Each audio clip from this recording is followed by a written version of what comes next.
Hi everyone, in this video I wanted to cover some of the most common materials you can print with and some of their use cases as well. All of these materials have different properties and it's hard to know which one is best for your project. We're going to cover PLA, PETG, ABS, and TPU. Starting off with PLA, this filament is probably the most common filament because of how easy it is to use.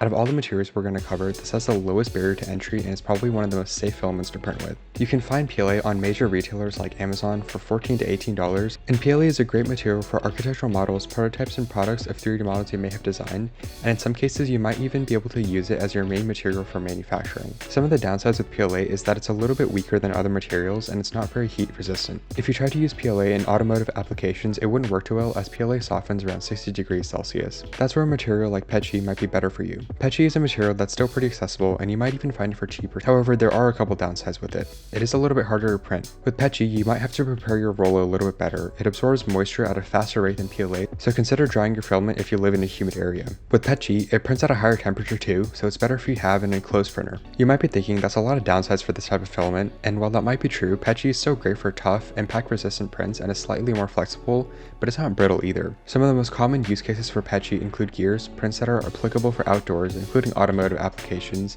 and parts that need to be resistant to strain. PETG also comes in quite a few translucent colors, so you might want to consider that as well. Next, let's talk about ABS. ABS is known for its strength, heat resistance, and durability. This is the same plastic that's used in things like Lego bricks and automotive parts, so it's definitely popular for functional prototypes and end-use parts. That said, ABS is definitely not the easiest material to print with. It requires a heated bed, high nozzle temperatures, and very good ventilation. ABS gives off fumes while printing that you don't want to breathe in for a long period, so if you're printing indoors without an enclosure or ventilation, this filament may not be ideal for you. ABS also has the tendency to warp and crack if it cools too quickly, especially on large parts. That's why many people print it with an enclosed printer or even a heated chamber if you can. Despite those challenges, ABS really shines when you need a high strength part that can hold up under stress and heat. Some great examples of ABS's use cases include car components, tool handles, brackets, structural parts, and other applications where PLA or PETG just wouldn't survive. It can typically withstand temperatures up to about 100 degrees Celsius, and if you need a material for engineering applications, this is probably the best filament for you. Finally, let's cover TPU.